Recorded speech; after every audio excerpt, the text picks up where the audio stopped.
Assalamu alaikum students, welcome to my YouTube channel Biology with Rizwan and Naseem. Students, today the topic on which we will discuss is the chromatography.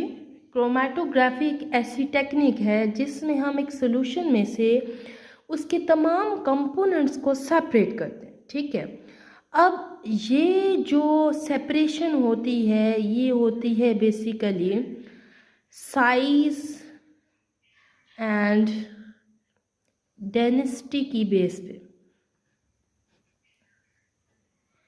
Jin compound का size और density ज़्यादा होती है वो उनकी speed slow होती है और वो बाद में सेपरेट होते हैं। ठीक है, और ऐसे कंपाउंड जिनका साइज भी कम होता है और डेंसिटी भी कम होती है तो हम क्या करते हैं, उनको वो पहले सेपरेट हो जाते हैं। देखिए अगर इनकी स्पीड ऑफ सेपरेशन की अगर बात करें, स्पीड ऑफ सेपरेशन की बात करें तो that is inversely proportional to size and density. ठीक है, तो जितनी ज़्यादा डेंसिटी या साइज होगा उतनी ही सेपरेशन की स्पीड कम होगी। अब बच्चे, हमने जब बात करनी है क्रोमेटोग्राफी की तो आपकी फर्स्ट ईयर की बायोलॉजी का ये जो टॉपिक हम पढ़ रहे हैं इसमें दो टाइप्स दी गई हैं क्रोमेटोग्राफी की। First is the paper chromatography और second one is the column chromatography.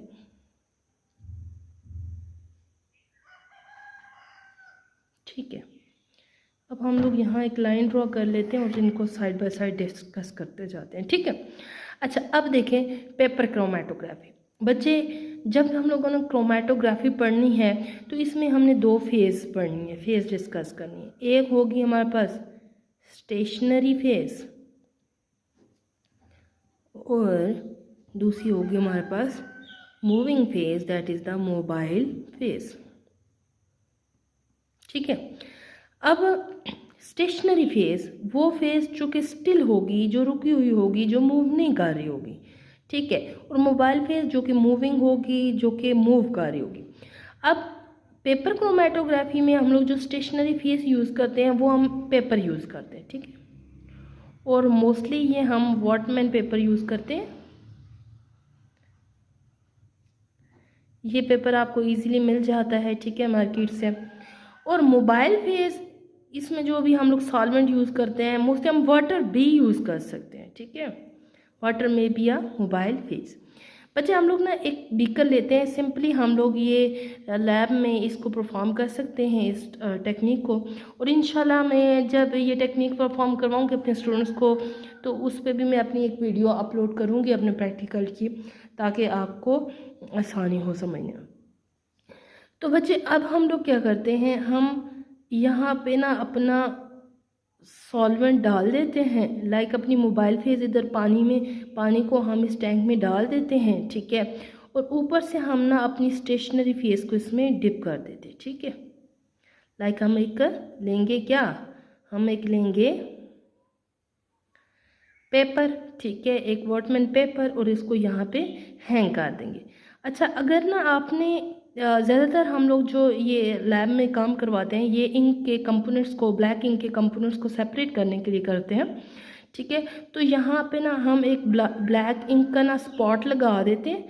ठीक है, वैसे इसमें ना हम different types of amino acids in a mixture of protein, ठीक है, प्रोटीन से सेपरेट करने के लिए डिफरेंट अमाइनो एसिड्स को भी हम पेपर क्रोमेटोग्राफी परफॉर्म करते हैं।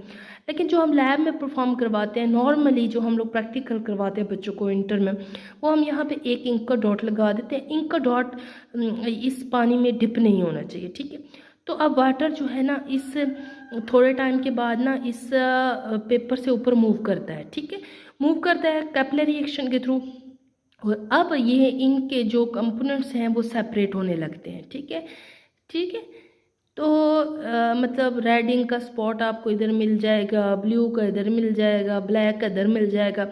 मतलब जिसका जितना भी साइज और डेंसिटी कम होगी जिस मालिक्यूल की, वो आपको ऊपर मिलेगा, और जिसकी साइज और डेंसिटी ज़्यादा होगी वो आपको नीचे मिलेगा।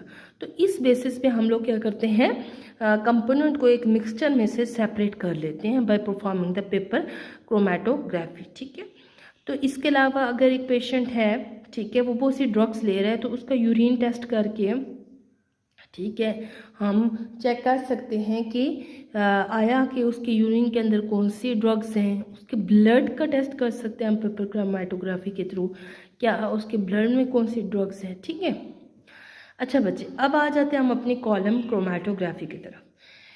कॉलम क्रोमेटोग्राफी, ठीक है, ये हमारे पास ऐसी टेक्निक है, ज़ाहिरी बात है, जिसमें हम लोग क्या करेंगे, एक सोल्यूशन में से बहुत से कंपाउंड्स को सेपरेट करेंगे। लेकिन यहाँ पे फिर अगेन हम लोगों ने फेज़ की बात करनी है, तो फेज़ दो तरह की होंगी। एक होगी हमारे पास स्टेशनरी फेज़ और दूसरी होगी हमारे पास मोबाइल फेज़। ठीक है, स्टेशनरी फेज़ यहाँ पे बच्चे हम लोग जो यूज़ करते हैं, दैट इज़ अ सिलिका और it may be a chalk powder. ठीक है, और डिफरेंट टाइप्स के हम स्टेशनरी फेस यूज़ कर सकते हैं, जिसमें दो एग्जांपल मैंने आपको दे दी। मोबाइल फेस भी हम बहुत सी यूज़ कर सकते हैं, लाइक एसिटिक एसिड और वाटर में भी use as a mobile phase. ठीक है, इसमें बच्चे हम लोगों ने जस्ट ना एक कॉलम लिया होता है, ठीक है, एक ट्यूब होती है जो कि कॉलम की तरह होती है। ठीक है, यहाँ पे इसका नोज़ल लगा होता है, यहाँ पे इसकी निब लगी होती है। ठीक है, अच्छा, अब ना हम इसके अंदर अपनी जो स्टेशनरी फेज है उसको भर देते हैं, लाइक चॉक पाउडर है या